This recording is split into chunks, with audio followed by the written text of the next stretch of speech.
Welcome, everyone. Shabbat Shalom. Oh, I'm so excited for this conversation. I'm really thrilled to introduce you to two people who I have taken great inspiration from over the course of the last several years.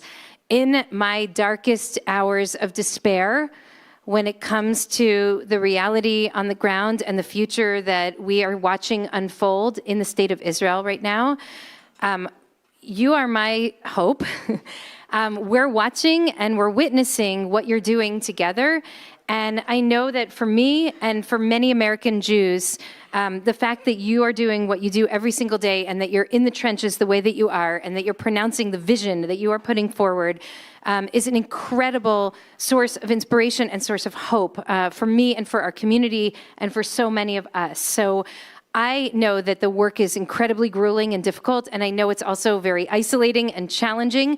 And I hope that you feel, and I hope that this visit will help strengthen the feeling that there are bonds of support and connectedness and affirmation that are coming even over the seas, and especially in the most trying times. So I'm going to start and end with big thank you to you and to all of your colleagues in the work over there. We're deeply moved by and deeply grateful for all that you have done and continue to do. So welcome and thank you. Sally, will you start? Yeah, of course. You know, we make this a lot. We do meet and encounter a lot of communities, and I must say, I feel the love here. I feel it really is I feel like the special community that you have created here and that all of you created here. So thank you for having us. We're very, very grateful to be here. My name is Sally Abed. I am a Palestinian citizen of Israel. I grew up in Me'alia, which is in the Western Galilee in the north. And I will tell you a little bit about my personal story before we really get to the current moment, which I know is very urgent. But I think it's important to also understand what we have before we start reacting to crises. And it helps me understand what we have as a movement. And I hope that my personal story will help you understand what we have before we start reacting. I grew up to a Palestinian family that never identified as Palestinian. One of my very first memories with my grandmother, that were really shocking, that really shaped me, were when I had a Jewish friend over from Ma'alot. If you know it, it's a Jewish town next to Me'alia, very close. And I grew up with my grandma and my grandpa, with crazy stories about 48, about my grandfather, some heroic and some very tragic. My grandpa was raised by his aunt who was shot dead in front of him in 48. And he found himself on a donkey with his inheritance, basically, her gold, fleeing to Lebanon by himself and tied to a tree by robbers, and they stole everything. And it's a crazy story of going to Beirut and back as a 12-year-old. And I grew up with my grandma telling me how they basically lived in the valley. They evacuated the village for a whole month, even more. That's what she remembers. When she was also 12, and they had to basically figure out they were going to live in a valley, Nachal Achziv, if you know where that is, in the Western Galilee. And it was stories, it was very heroic for me. It was part of my grandparents' history, my family's history, my village history. And that's how I grew up, on these stories. I didn't know what Nakba meant politically. I didn't know what it meant, why it happened. I didn't know what that sense of otherness meant for me growing up in Israel. And when I told my grandma to tell my Jewish friend, the amazing stories, my grandma shouted at me and she told me, "We don't tell these stories to Jews." And I remember that moment very well of, okay, There are things that we don't tell. And I think that was like the very first step for me of really that conditional partnership, that conditional relationship we have, that otherness with Jewish people, with Jewish Israelis. I grew up then, with parents who actually are a second generation who got good jobs, decent jobs. We lived a good life. They were able to provide for us, and we were comfortable. And I remember just being completely depoliticized, and for it to be completely, I remember news, or if there was something happening, or the Intifada, or my parents would completely, have separate their work from their personal frustrations and personal trauma and personal collective trauma as Palestinians. And then I got to go abroad. I actually came to the US to study here for college in Indiana, Earlham College. I don't know if anyone knows. Okay, here we go. There's always someone in the crowd that knows Earlham, so I always mention it. And leave it for the Quakers to politicize you, right? And I remember I went there and I met people from Gaza and people from the West Bank and and it was the first time that I met them on an equal ground. And I remember they were like, "Oh, where are you from?" I didn't say, I always knew that I don't say I'm from Israel. I knew that. But I never, knew what I am. I knew that it's touchy to say Israel with them. I didn't know why. And I said, the Western Galilee. I'm from the Western Galilee. And then they came and they told me, "Oh, another Palestinian." And they hugged me. And that was a very big political moment for me of like, okay, but what does that mean? What does that mean? And it took me really a long time. And thankfully, I had 4 long years in a very neutral, safe space here in the US to be able to connect the dots and actually try to understand what it means for me to be a native Palestinian in a Jewish state, and what it means for me to be part of other people. It was really complex for me. It was a complex relationship to build and to fathom. And with that, I also was able to meet Jewish Americans. I was able to meet Black Americans, Latinos, LGBTQ, climate justice activists from all of these different backgrounds. And Earlham College was actually the first or the second, I don't remember, I need to check that, college in the US to divest from polluting industries through organizing all these different amazing organized groups within campus. And that was a very powerful moment for me, because I really felt like I was fully Palestinian, I was fully a woman, but I was fully an ally. I was also part of something much bigger than me that really understood the different narratives and the different stories, but also understood the big joint struggle that we had. 4 years later, and I got back home, and it was shocking. I really, I got a slap on the face. I started working in a startup in Tel Aviv, and like many do. And 4 months in, I remember I had just a very casual meeting, a conversation with one of my colleagues. And I was like, yeah, in our Palestinian society, like we do, I don't even remember what I said. And the next day, sure enough, I was called on for a hearing because it was too political to refer to our Arab society as a Palestinian society. Why would you want to do that? Why do you want to provoke your Jewish colleagues by calling yourself Palestinian? What are you trying to do? That was while I was also working next to settlers who would commute from the West Bank every day on a Jewish-only roads with their rifles and sit next to me, and I had to sit with their rifles next to me every day. And that wasn't political, right? That was normal. So it was very shocking for me, not only the hostility, but also the lack of space for me to be Palestinian, to be political.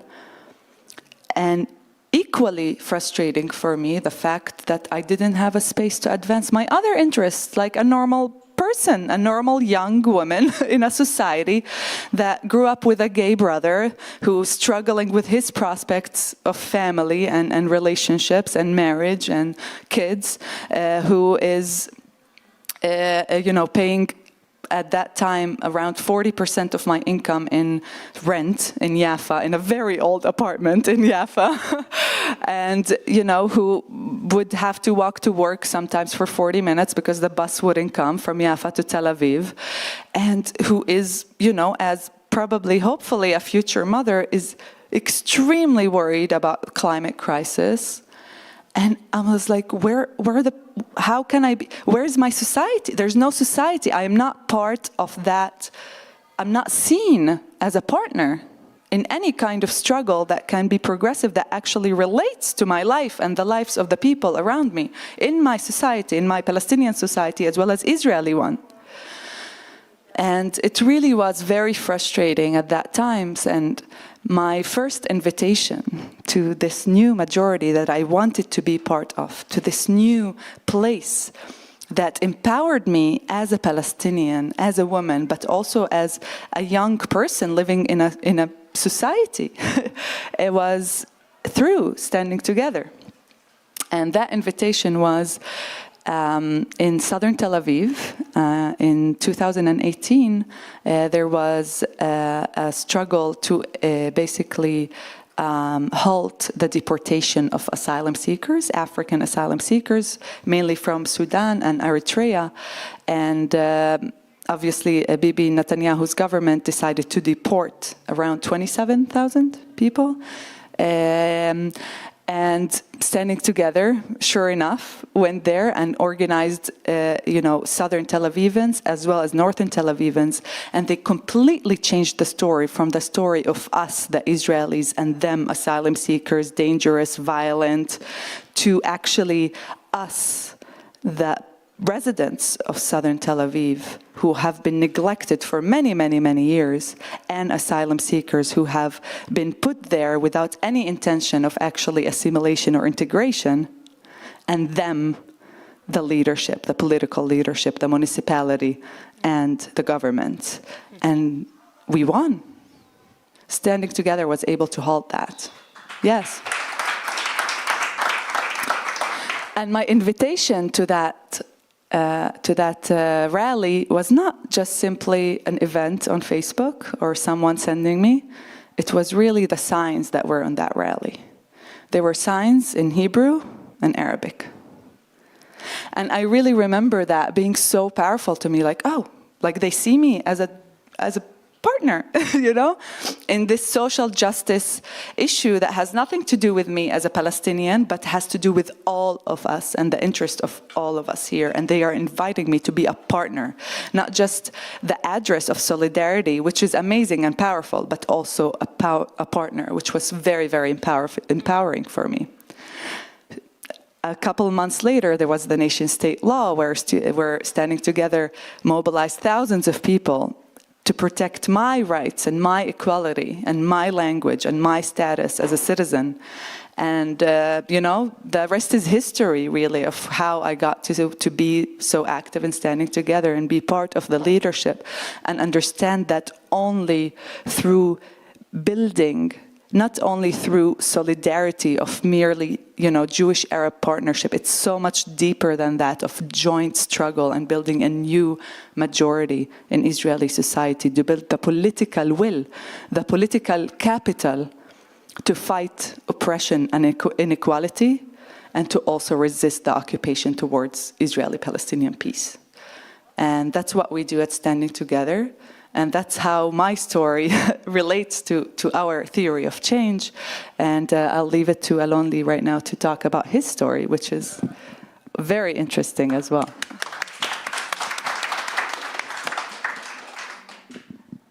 Thank you, Sally. Thank you, Rabbi Sharon, for having us. Hi, all. My name is Alon-Lee Green. I'm 35 years old from Tel Aviv, originally from Tel Aviv. And I'm also part of the national leadership of Standing Together, which is a Jewish Arab grassroots movement in Israel. And I think that my if we're talking about personal and political memories, I think my first political memory was, I grew up in a very small family. It was just my mom, my twin brother, and my grandmother. And as a single-parent family living in Tel Aviv, my mom struggled economically to survive. And I think my first political memory was when I was at the 6th grade. My school decided to send us to a yearly trip of 2 days overnight in Eilat. It's a southern city, probably you all know it, in Israel.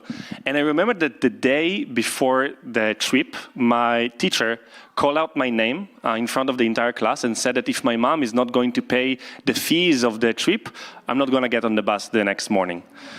And I remember that I stared at her eyes, like I really tried to keep staring at my teacher's eyes, understanding that actually everyone else, all the kids are staring at me, and I felt embarrassed and ashamed, and I felt that I have no control over this moment, that I didn't choose it.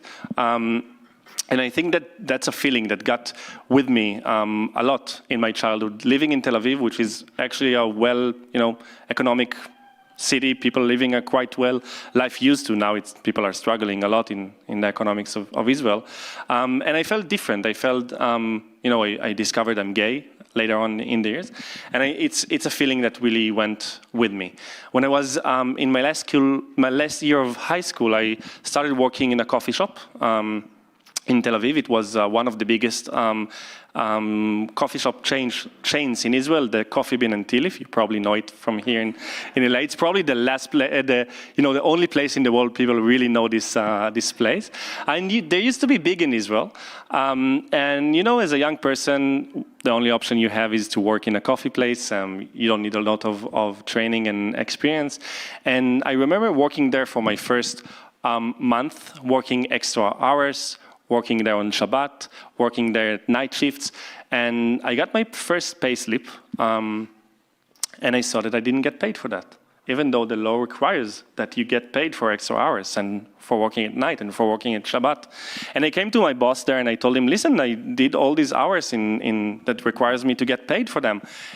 Where is the payment? And he told me, listen, this is the conditions here. If you don't like it, you can just cross the street. It's Eving Virol Street in Tel Aviv. There's a lot of restaurants and coffee shops. Just go and work somewhere else. And I didn't.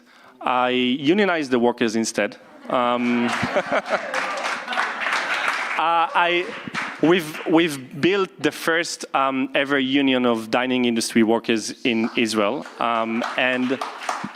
No, listen, it got me fired, actually. They told me this is a private sector place. It's not legal to unionize the workers. It is legal. It was legal.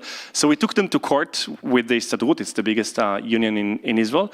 And the court brought me back to work with a court's order, which I can tell you it's not the nicest feeling to come back to work in a place that just got you fired. But it was a big story. It hit the news. It became a story in Israel. And we led a 6 weeks strike against our chain, leading the owner of the Coffee Bean and Tea Leaf flying all the way from LA, firing the Israeli CEO, and signing a collective agreement with us that really gave us all the conditions and all, respected all the laws of working rights in Israel. And I remember that was the first time in my life that I felt maybe I do have control. Maybe I do have control over my reality, over my life. And in a deep way, I understood that it has something to do with me doing it with other people, organizing with other people. I didn't know the word organizing back then.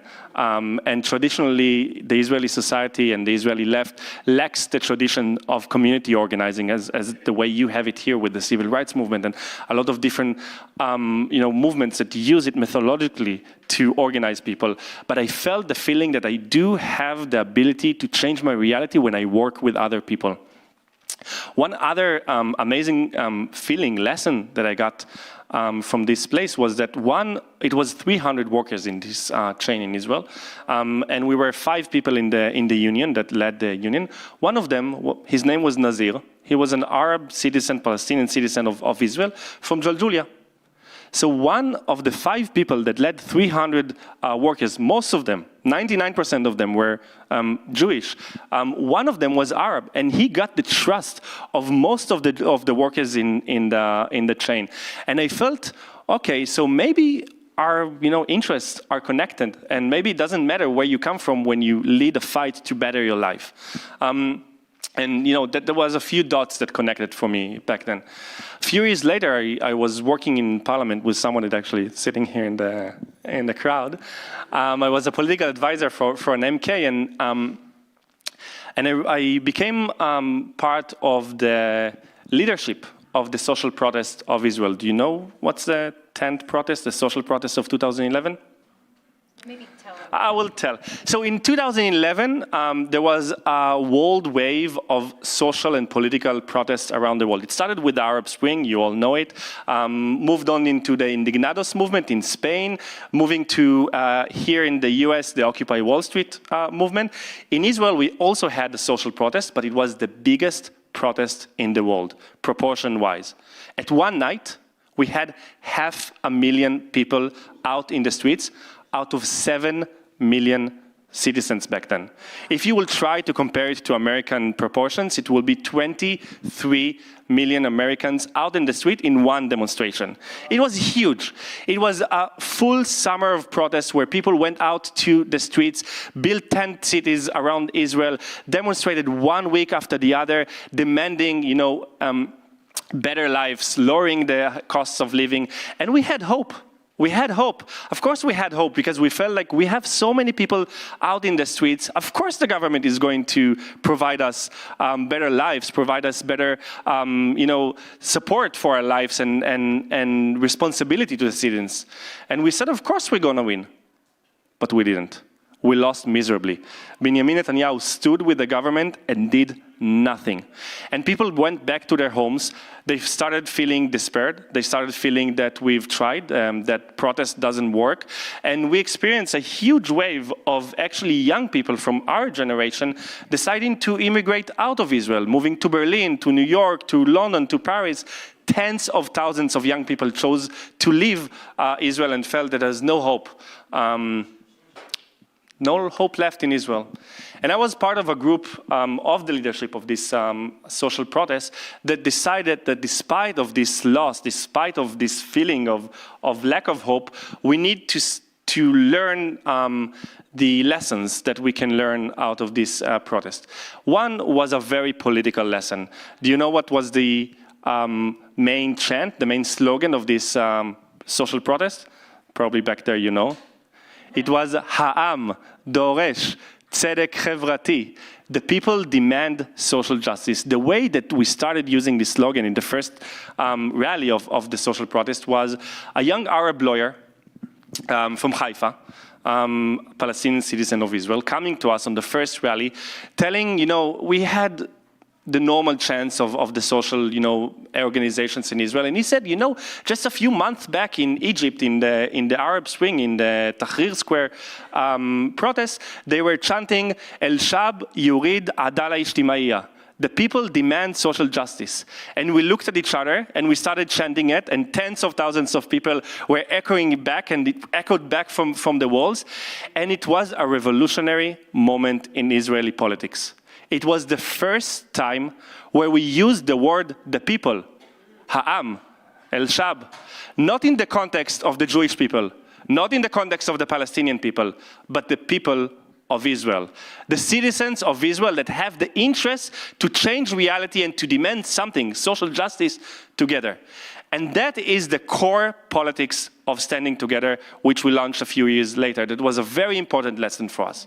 The second lesson was that it's not enough to mobilize people, only mobilize people, even if you can mobilize tens of thousands of people or hundreds of thousands of people as we did.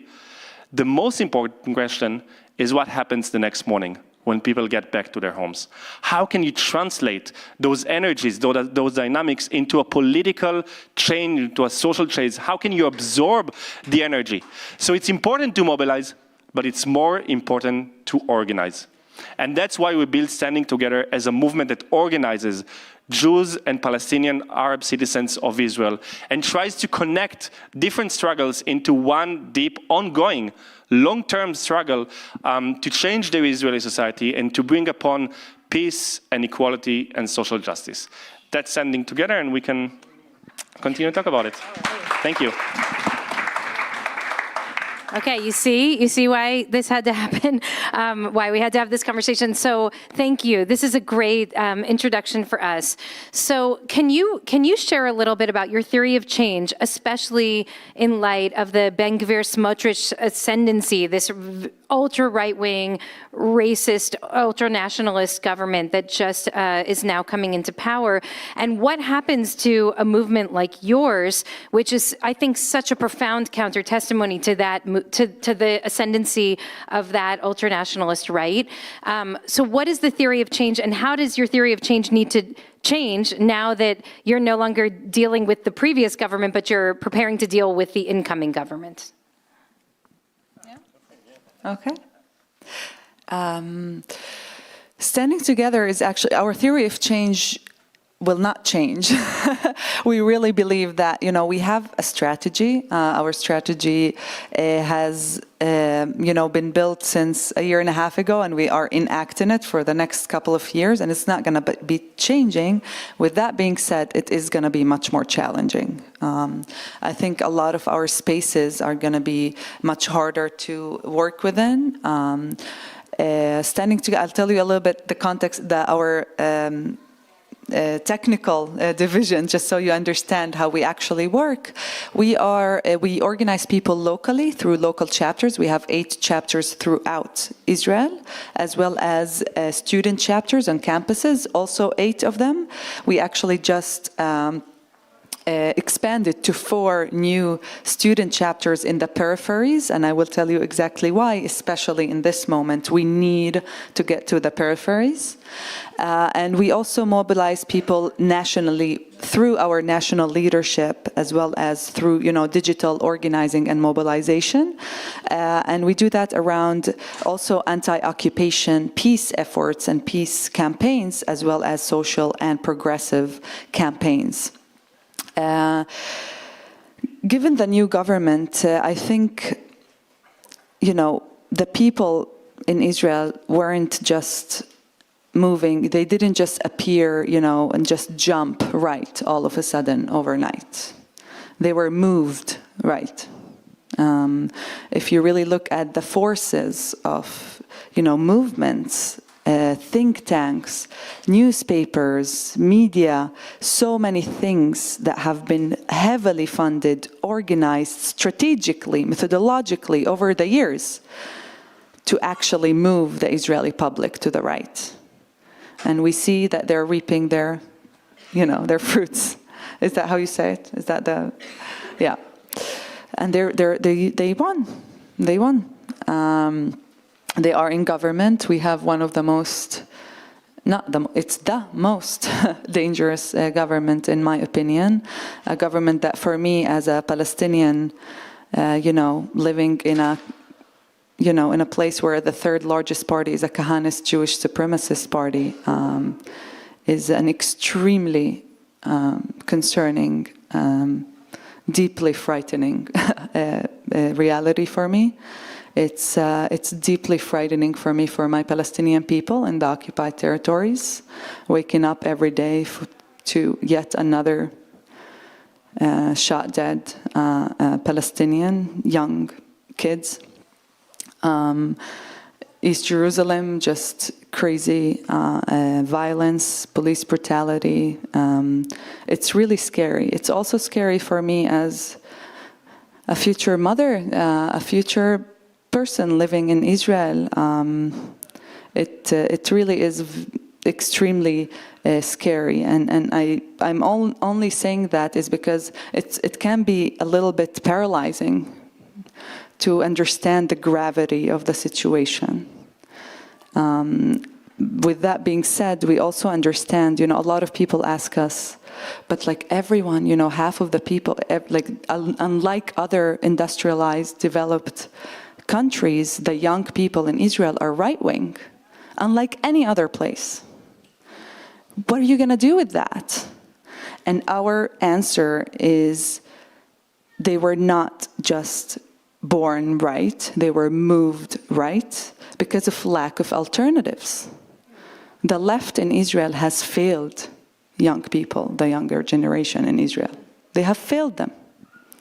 They have failed them in many ways of getting, if you really go to the peripheries, you wouldn't really and ask them when was the last time a political party or a political organization that affiliates with the left and doesn't even affiliate with the left. When I talk about the left, it's not necessarily how we see division of left and right in Israel, which is kind of distorted, pro-security against the anti-occupation. That's left and right in Israel, and it completely abandons and depoliticizes economic and social issues that are relevant to people's lives, right?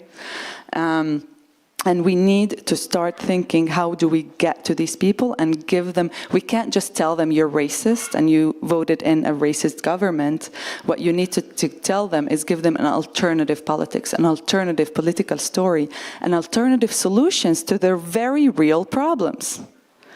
And you need to do that and meeting people where they are. We need to go and start organizing in the peripheries, and we need to start talking about livable wage and talk about affordable housing. And yes, also talk about racism and also talk about the occupation, but not merely as me coming to a person in the peripheries who is probably going through a lot of my same issues, economically and otherwise, and can't come to him and tell him, liberate me. What I can tell him is, I'm your partner. Let's improve our lives. Let's work. Let's fight for a better livable wage. Let's fight for affordable housing for everyone. And let's try and understand the very deep idea that ending the occupation is exactly the interest of the Israeli people. And that's a very deep idea that I don't think is regularly or told enough. And I'll let you talk more. I actually want to just continue from this exact point. I think that when you ask yourself, what is the interest of us, of the Israeli people? Do we have the interest to keep the occupation going? Do we profit from having control over 3.5 million people living under our military control and are not our citizens of our country? Does it something that we benefit from? I think the answer is no. Do we, can we recognize that the government that was elected right now, and that's a key thing to understand, will this government provide solutions to the high costs of living and the low salaries of Israelis? The answer is no. They're not going to become socialists all of a sudden. They believe in an extreme free market system where people can get very rich and other people are staying very, very poor in Israel. The people that voted for this government, a lot of different communities, a lot of different parts of society, a lot of different cities, they need to have a better life. They have the interest to better their lives, but this government is not going to do that. And also in the question of the occupation and of the violence and of the hatred, we can recognize that all of the people in Israel, almost all of the people of Israel, they have the interest to live in safety. They have the interest to go in Jerusalem and not be afraid of getting stabbed, or not being afraid to answer your phone and talk to your mom in Arabic in the light train in Jerusalem because you maybe can get hit or beaten by other people, or not being afraid to sit in a bar in Tel Aviv and get shot because of an attack.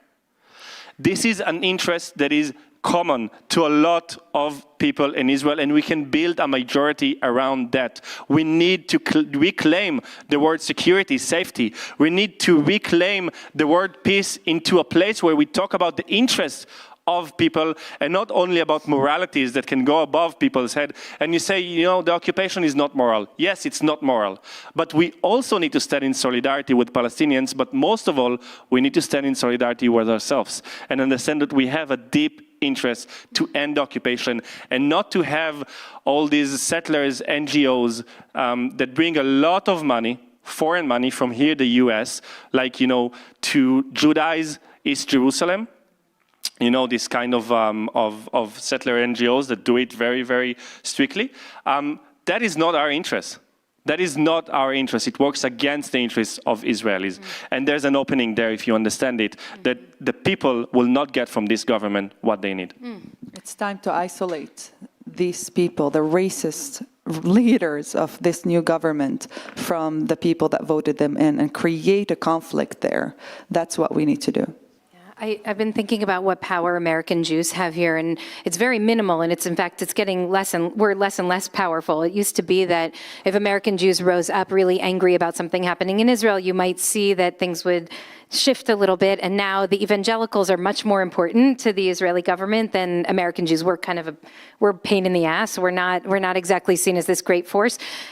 So it's really, so I feel like our best way to have a real impact in this conversation is by supporting and amplifying the efforts from the people who are doing this work on the ground. And we're going to circle back to that in a minute. I was talking to a friend who's a rabbi who lives in the Gush, which is seen as kind of it's considered sort of the more moderate face of the settlement enterprise. It's land that even under a peace agreement will remain part of Israel, most likely, even in a two-state solution, if we can still say such a thing as a two-state solution. And they're always seen as sort of the moderate face. They voted 50% in Efrat and in all the Gush for the Smotrich-Ben Gvir ticket. 50%, which was really shocking for a lot of people. And so I was talking to this person about how that could be. And here's what he explained to me. He said that in the week before the election, that Smotrich came and he went into the center of town. And he said to people, it took me an hour and 15 minutes to get here from Jerusalem. It should take 15 minutes. The traffic is atrocious. And if there's a left-wing government, they are not going to invest in making this a two-lane road, because that would be investing in the settlement enterprise. But with a right-wing government, we're going to fix this road so that you can get in and out of Jerusalem like this. And the people roared with applause and then voted for him. And I was so struck by it, because whenever we see bad actor governments around the world, and we ask, how did that happen that we're supposedly democratically elected? They say because they address the immediate interest, right? They're the ones who are picking up the trash or putting in the speed bumps or whatever. And I feel personally affronted by that, because I feel like Jews should be long-term thinkers given our history and our Torah. And yet we can see how delicious the short-term promise is. I don't want to sit in the car for an hour and 15 minutes. I want to be in the car for 15 minutes and get home and put my kids to bed. So I want to ask you, what's your answer to the short-termism? We had a beautiful talk here about long-term thinking just last Shabbos, right here, with a futurist. And he says that part of our problem is that we tend to think in the immediate instead of envisioning what it could actually look like. And you're not going to beat Smotrich on traffic. Traffic's horrible. We live in LA. We know it. So what is the long-term vision that we can lift people's gaze to actually think of, to dream of? What's the very different future that could be so compelling for Palestinian citizens of Israel, for Jewish Israelis, for American Jews who just care a lot about this place and aren't ready to give up yet? What is the vision that is so compelling that it's even more important and more pressing and more urgent than getting in and out of Efrat faster when I'm on my way home from work after a long day in Jerusalem? Absolutely. We talk a lot about building politics that is relevant to people's politics. We're building a people's movement. And yes, we can mobilize actually a lot of unlikely partners through these things. We organize people in the peripheries. We organize people in Bnei Brak and in Jerusalem, ultra-Orthodox Jews who, would never be affiliated with anything leftist. And we were able to mobilize them and actually, recruit even some of them, a small portion of them, into the movement. But these things are not immediate. Right? And we do understand that, we always talk that we organize and we mobilize, but we also start to understand that we need to build stronger communities. We're really, trying to build almost an impossible unimaginable kind of society that has never been imagined before. We're trying to build a partnership, a shared identity under a very deep feeling of shared destiny of Palestinians and Jewish people as natives, as part of, as landlords, of the land. And this is a story that is never told. It has never been told, never. And we understand the challenge, we really do.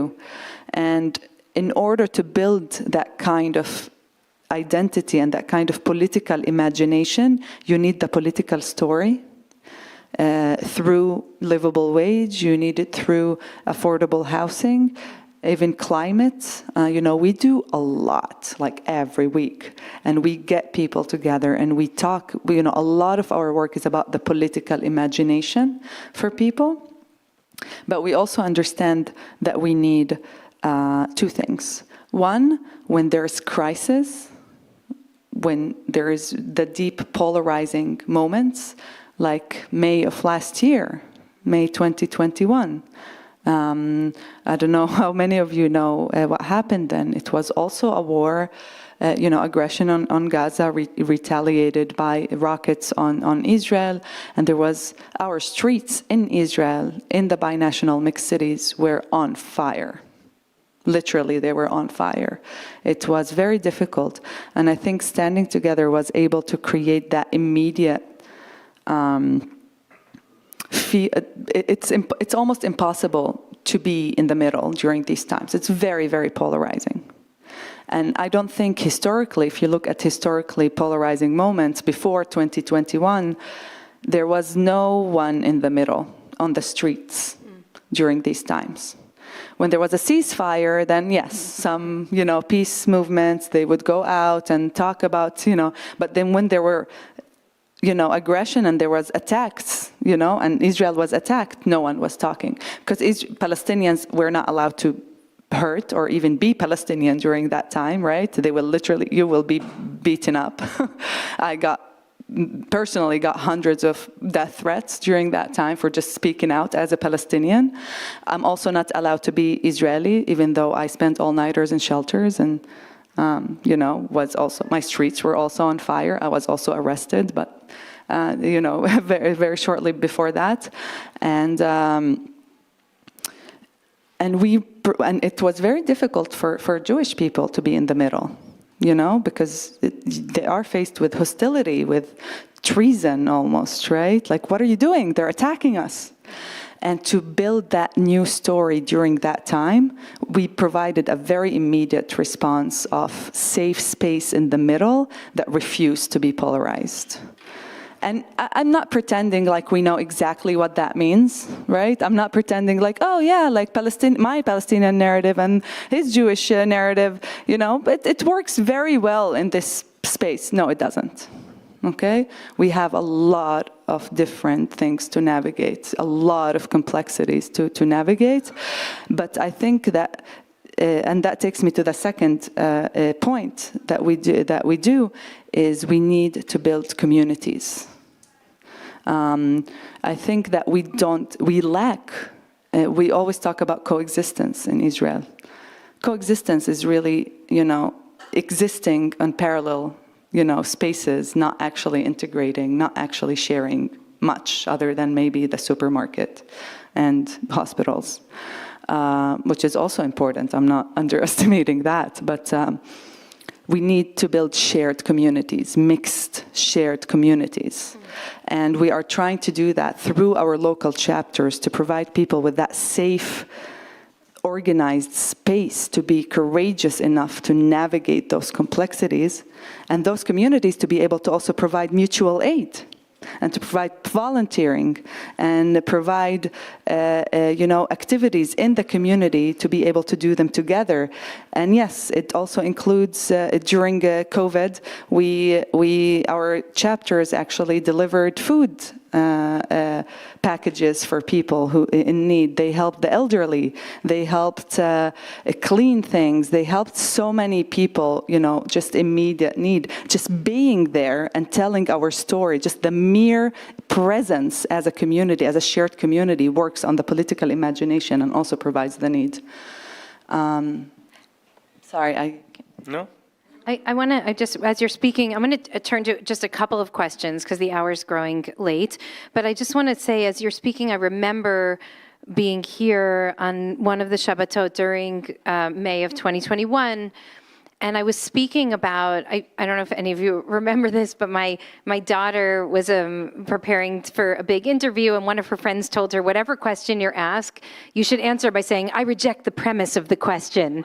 And so, because then it makes you seem really smart and you gain time where you can like start to think. And so I was saying that we were living in this moment where people were all asking, are you pro-Israel or pro-Palestine? And I reject the premise of the question. And we were learning, it was in Bamidbar, Sefer Bamidbar, in the book of Numbers, and it was about how each of the tribes encamped in the desert. And I remember that as I was reading the Parsha during the week preparing for Shabbat, I was crying because this was happening. The streets were on fire, the Gaza war, and I thought, I want to be in a camp. This tribe camps here, Dan is here, and Naphtali is here, and Asher is here. I'm like, where do people like me go? And like, we're not in any camp, because I'm not going to go to the pro-Israel camp, and I'm not going to go to the pro-Palestine camp, because those things don't even make sense. I reject the premise of the question. And then, and I saw you people on the street they were gathering tens of thousands of Jewish Israelis and Palestinian citizens of Israel together on the street with the burning, and there were people being pulled out of taxis and being beaten to death. And here they are saying, like, we reject the premise of the question. We're standing here, and we're standing here together.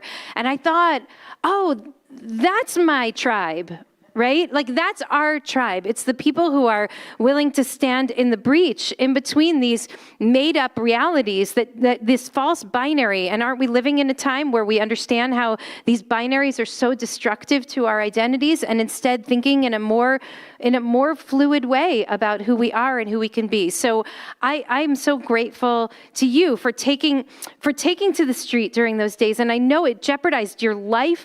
I'm sure it jeopardized your relationships. It really mattered. It mattered for each other, and it mattered for us all the way over here.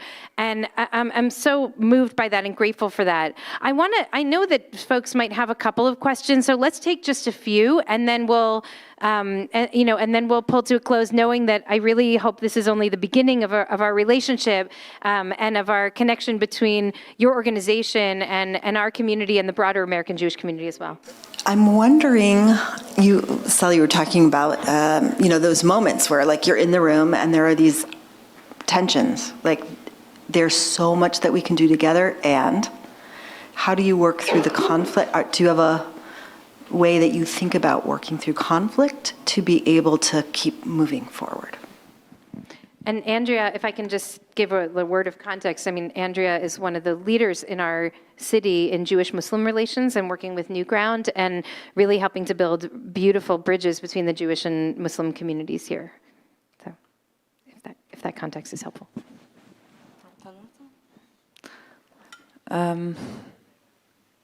I remember that time I went on the news, and I was expected to be the apologetic Arab condemning everything that has to do with whatever Arabs are doing in our mixed towns, and apologize for Hamas as well, because that's my job, right? And I wasn't expected to be Israeli or be Palestinian who's aching for the bombarded towns and villages. And I got home, and the next day it was difficult. There were sirens, all-nighter. I woke up to death threats because I was on the news. And I called Alon-Lee and I told him, I can't do this. I can't do this. I really can't. Like, I don't know what I need to do. I don't know what to do. Why do I need to? I want to hurt. I want to scream and hurt and cry and be pissed and I don't get to do that in this shared space. And I think that's when we realized, yes, we need to be strategic, and we need to be, not only right, but actually win. And it's a very, very difficult thing to choose to win and not to be right. It's very, very difficult. And I think we realized that we need, first of all, the communities. I think that was the first time that we really realized we need to strengthen our communities. And we also needed to understand that we need a method that reminds us in groups. We met our students where it was very difficult for our students. For example, on campuses, Palestinian students on campuses had their rooms marked. It was very difficult. It was very dangerous. They were scared, and they were expected to be patriotic, Palestinian, pissed, and then they got also treason, like hostility from the Palestinian community and from the Israeli community, Jewish Israeli community. And I think what we did was really just have talks, moderated talks, and remind people why we're doing this. And remind people that what this will lead, what's our theory of change? Why are we doing this? Why it's important? And even now, I always talk about it. If you're pro-Palestinian in the US, I always say that, you have to be pro-Israeli people. You have to be. And I think legitimizing the Jewish-Arab partnership continuously under the very deep thought that it's necessary to build the political will to end the occupation, and that's the answer we had for Palestinians. And for the Jewish people, we had the same answer, but just with them, with why are we doing this for our people? Because we can talk a lot about this joint struggle and new majority, but you also have your own unique affiliation. I'm still a very proud Arab, a very proud Palestinian, and I want that space for myself as well, regardless of the joint struggle. And we need to acknowledge that, and we need to respect it. And it's not just about Jewish and Palestinian, by the way. It's about ultra-Orthodox Jews and what they need, their unique needs and their unique community demands, and Ethiopians and Mizrahi and, former Soviet Union. And we need to acknowledge these diversities and the needs for people, and always remind ourselves methodologically, through communities, why we're doing this. So we'll take two more questions, and then we're going to close. Would you like to share? The one thing you haven't spoken about is money and what it's going to take to be able to do this. And I'm not doing this for your fundraising purposes, okay? You've intelligently talked about the principle of community organizing in the middle of this. Unfortunately, the right wing also understands this principle very well. And unfortunately, they now have the Tikva Foundation, who is pouring in probably more than $1 billion into the community organizing of the right. They've got their partner foundations who are doing this. They've got their tentacles into education, high school, college in Israel, into media, into all sorts of other areas in order to win this battle. Are you folks cognizant of this and the hundreds of millions of dollars that it's going to take to successfully be able to succeed in this battle? Wow. Thank you. According to recent estimates, every $1 that comes to from the U.S. that comes to progressive or center-left, not even progressive, center-left efforts in Israel, there's $4 to $4.50 that go to the right settler movements. Concerning, at least, and that's just from the U.S. Yeah, not talking about like Israeli philanthropy and how that's funded, funding more right efforts than left ones. Yes. We need money. We need much more money than we have, unfortunately. Is there a political party in Israel right now that exists that expresses what you're talking about? Or are you guys thinking of creating your own political party, starting from the ground up, which is where you're starting from, and eventually becoming part of, a party that's running for office in the government? I would say that unfortunately there's no political party that we feel that represent the idea of a full equality in Israel and a land that we are all the landlords in. I think the last election, the main question of election that the right wing has put on the table was, who's the landlord? Who's the landlord of this land? That was the biggest, literally they actually had this as a slogan. And they mean, when they ask it, of course, the Jews are the landlords of this land, of this country, of Israel.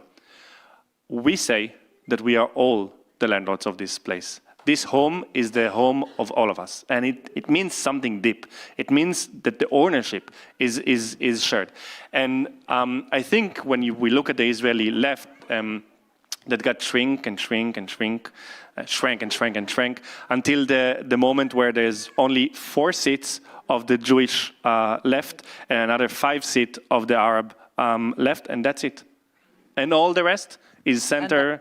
You're not the Islamist party. You're not considering it a left. That's why it's not a left party. Yeah. And then when you ask yourself why did we come to this place where there's right wing and 50 shades of right wing? I think the answer would be that there is no competition, no real competition in the Israeli politics. There is a big weight on the right wing, and it's tilting all the game board to the right. But then when you ask yourself, how can we, fix this situation? We need to put a weight on the left side and create a competition. 2 big ideas fighting for how this land should be, how this country should run. And one day, I hope a political party will come also and be, representing the ideas. We're going to stay a grassroots movement. It's important to create it from the ground.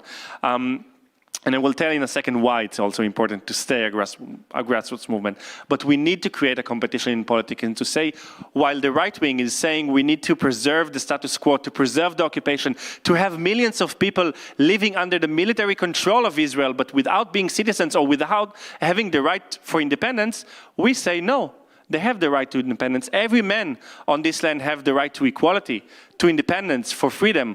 And this is a competition in politics. Also, when they say, only the rich get rich and all the rest get poor, we need to say, no, Israel could be a place of social justice, of equality, of living in a place that everyone have prosperity. And I think this will be a party that represents our idea. And just one word about why we will not become a political party. I think if you will ask yourself, how did big changes happen in history? The answer will never be that one day a president of some country woke up, let's say the US, in 1919, and decided, today we're going to give women the right to vote, because I woke up on the right side of bed. It didn't happen that way.